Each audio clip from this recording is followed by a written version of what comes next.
नमस्कार मनु। आज की जो बड़ी खबरें हैं उनमें एक तो कोर्ट वाला मामला है जिसमें राजस्थान हाई कोर्ट ने कहा है कि जो एकल पीठ है वो 11 अगस्त को फैसला दे बहुजन समाज पार्टी और मदन दिलावर जो है भारतीय जनता पार्टी के एमएलए उनकी एप्लीकेशंस पर। वैसे जो भी फैसला आएगा ये तय है कि जो पक्ष जिसके खिलाफ फैसला आएगा वो उसको सुप्रीम कोर्ट में चुनौती जरूर देगा। और ये पहली बार हुआ है, ये अप्रत्याशित कल कोर्ट का फैसला था कि अगर नोटिस तामील नहीं हो रहे हैं तो 8 तारीख तक उनको तामील करवाने के लिए जैसलमेर के डिस्ट्रिक्ट जज की मदद दी जाए। और उसमें कहा गया है कि यदि जरूरत हो तो आप पुलिस का सहयोग भी ले सकते हैं और इसके लिए सुप्रिंटेंडेंट ऑफ पुलिस को निर्देश दिए गए हैं। उधर स्पीकर ने ये कहा है कि उनका कार्यालय पोस्ट ऑफिस नहीं है जो नोटिस की तामील करवाए। और बढ़ते हैं अगली खबर की तरफ। ये लोअर कोर्ट एक जो है उसने एसीबी की जो फाइल थी, जो उन्होंने केस दर्ज किया था खरीद फरोख्त वाले मामले में, उसके जो दस्तावेज हैं वो लौटा दिए हैं। एसीबी ने कहा है कि ना तो इसमें कोई जांच अधिकारी नियुक्त किया गया है और ना ही एसीबी ने कोई रिपोर्ट दर्ज की है, इसलिए उन्होंने उसको लौटा दिया है और कहा है कि ये हमारा क्षेत्राधिकार नहीं है। एसीबी कोर्ट ने कहा कि एसीबी की रिपोर्ट के अनुसार अभी तक इन मुकदमों में न तो जांच अधिकारी नियुक्त हुआ है और ना ही रिपोर्ट दर्ज की है। इस मामले में एसओजी की ओर से राजद्रोह की धारा हटाने के बाद इस केस को भ्रष्टाचार निवारण अधिनियम का बताते हुए चीफ मेट्रोपॉलिटन मजिस्ट्रेट कोर्ट ने ये जानकारी दी थी। और इस बीच संजय जैन को एसीबी ने प्रोडक्शन वारंट पर ले लिया है उनसे पूछताछ करने के लिए। इन दोनों खबरों पे बात करते हैं हमारे संवाददाता रामस्वरूप से। रामस्वरूप, ये बताइए कि अब इसमें जो ये मामला है एसीबी वाला और जो हाईकोर्ट ने दिया है, अब इसमें आगे क्या हमें सुनने को मिल रहा है? लगता है हमारे संवाददाता हमारे साथ नहीं है। अब बढ़ते हैं हम अगले की खबर की तरफ। प्रशांत बैरवा निवाई से विधायक हैं और उनको सचिन पायलट गुट में माना जाता था, लेकिन अभी वो फिलहाल जैसलमेर में अशोक गहलोत कैंप के साथ हैं। उनका ये कहना है कि सचिन पायलट के साथ 45 विधायक हो सकते थे, लेकिन उन्होंने कुछ गलत लोगों की सलाह मानी है, उन्होंने हमारी सलाह नहीं मानी। उन्होंने ये नहीं बताया कि आखिर वो कौन लोग हैं जो सचिन पायलट को सलाह दे रहे हैं, लेकिन उन्होंने कहा कि जब उन लोगों का भंडाफोड़ हो जाएगा तब मैं उनके साथ अपनी सेल्फी देकर आपको बता दूंगा कि वो लोग कौन हैं। उन्होंने कहा है कि सचिन पायलट के साथ हम हैं, लेकिन इसका मतलब ये नहीं कि हम कांग्रेस के खिलाफ वोट करेंगे।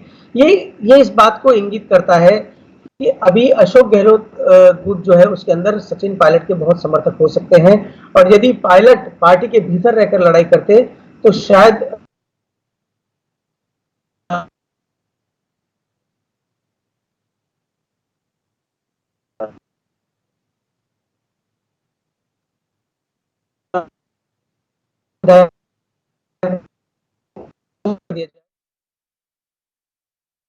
कुछ विधायक टूटकर वापस सचिन पायलट के साथ जा सकते हैं। तो ये अशोक गहलोत कैंप के लिए कोई अच्छी खबर नहीं है। ये प्रशांत बैरवा ने उनके कैंप में रहते हुए ये खबर एक इंटरव्यू में कहा है।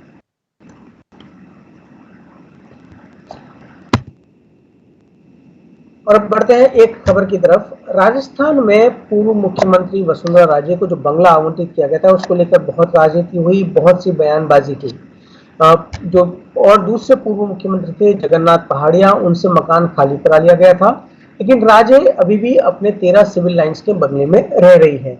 और इसको लेकर के जो राष्ट्रीय लोकतांत्रिक पार्टी के एमएलए हैं हनुमान बेनीवाल, उन्होंने आक्षेप लगाया था कि वसुंधरा राजे गहलोत से मिली हुई है और इसलिए गहलोत ने उनका बंगला खाली नहीं कराया। यह आरोप सचिन पायलट ने भी लगाया था कि मुख्यमंत्री अशोक गहलोत ने सुप्रीम हाईकोर्ट के आदेश का उल्लंघन करते हुए बंगला खाली कराने के बजाय सुप्रीम कोर्ट में ताकि वसुंधरा राजे ये बंगला अपने पास रख सके। हालांकि गहलोत की दलील थी कि वरिष्ठ विधायक होने के नाते मुख्यमंत्री वसुंधरा राजे को, पूर्व मुख्यमंत्री को, ये बंगला दिया गया है। ये पहले कानून अशोक गहलोत लाए थे और बाद में उसको विधानसभा में पारित कराया था वसुंधरा राजे की सरकार ने। लेकिन अब सरकार ने इस नियम को बदला है, क्योंकि हाईकोर्ट में एक अवमानना याचिका आ रही है, और उस अवमानना याचिका में के से बचने के लिए सरकार ने ये पावर्स जो है वो विधानसभा की कमेटी को डेलीगेट कर दिए हैं। पार्लियामेंट्री कमेटी जो है उसको डेलीगेट कर दिए गए हैं। अब वो डिसाइड करेगी कि किसको कैसे मकान आवंटित किया जाए। हालांकि इसमें दो चीजें रखी गई हैं, एक तो जो मुख्यमंत्री है वो, और दूसरा जो कैबिनेट मंत्री रह चुका हो को आउट ऑफ टर्न अलॉटमेंट किया जा सकता है। तो इसमें पूर्व मुख्यमंत्री और कैबिनेट मंत्री। जी, ये मामला काफी गर्माता हुआ अब नजर आ रहा है। बहुत महत्वपूर्ण होगा देखना संजय जी कि आगे इसमें क्या कुछ होता है। हमारे संवाददाता संजय जी जुड़ गए हैं रामस्वरूप, जिनका आप काफी देर से इंतजार कर रहे थे। आप पूछ सकते हैं उनसे सवाल।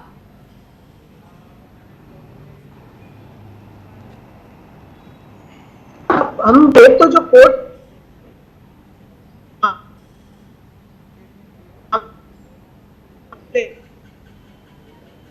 है,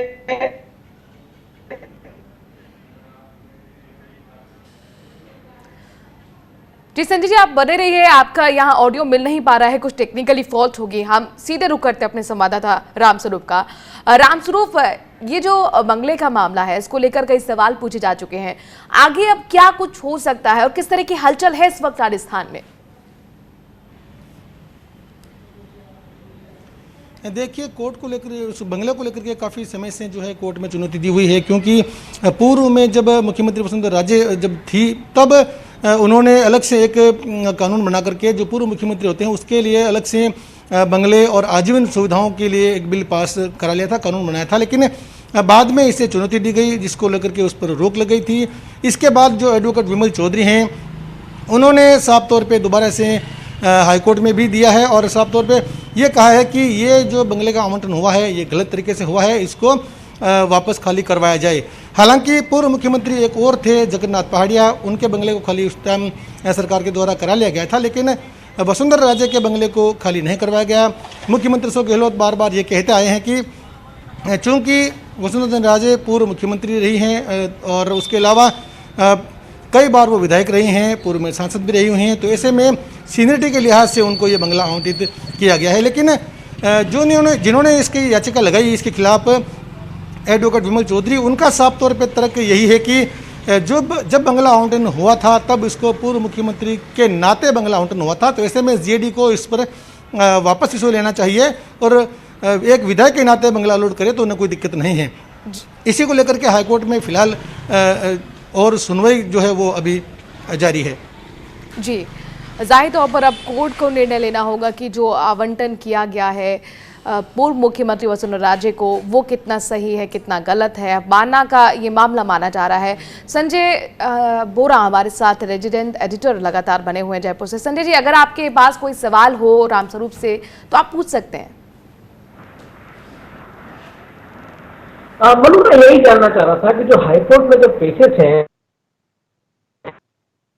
गया है कि वो 11 अगस्त को फैसला सुना दे, उसके बाद क्या ये वापस मामला, यदि कोई जो अग्रीव पार्टी है वो वापस डीबी बेंच में जाएगी या फिर सुप्रीम कोर्ट में फिर ये मामला जाएगा?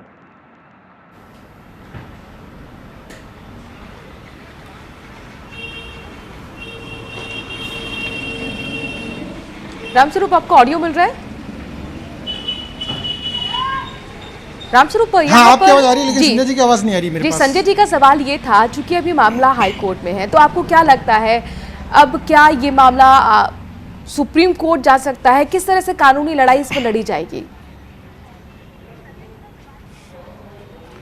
देखिए, विमल चौधरी ने थोड़े दिन पहले कोर्ट में जब इस मामले की सुनवाई हुई थी तब बाकायदा जो राजस्थान के मुख्य सचिव हैं उनको नोटिस जारी किया गया था कि उनकी जिम्मेदारी है कि वो उनको अब खाली क्यों नहीं करवा रहे, क्योंकि वो पूरी ब्यूरोक्रेसी के चीफ हैं। ऐसे में उनको ये खाली करवाना चाहिए। लेकिन जब कोर्ट के आदेश की पालना नहीं हुई तो उनको बाकायदा कोर्ट के द्वारा नोटिस जारी हुए हैं। इस मामले की अगली सुनवाई जो है वो 30 सितंबर तक के लिए फिलहाल टली हुई है। तो देखना यह होगा कि 30 सितंबर को किस तरह से जवाब देते हैं, मुख्य सचिव की तरफ से क्या जवाब आता है और कोर्ट इसमें क्या निर्णय लेता है, वो 30 सितंबर को देखना होगा। चलिए, बहुत बहुत शुक्रिया रामस्वरूप, तमाम जानकारी हम तक पहुंचाने के लिए। संजय जी, आपका भी बहुत बहुत शुक्रिया।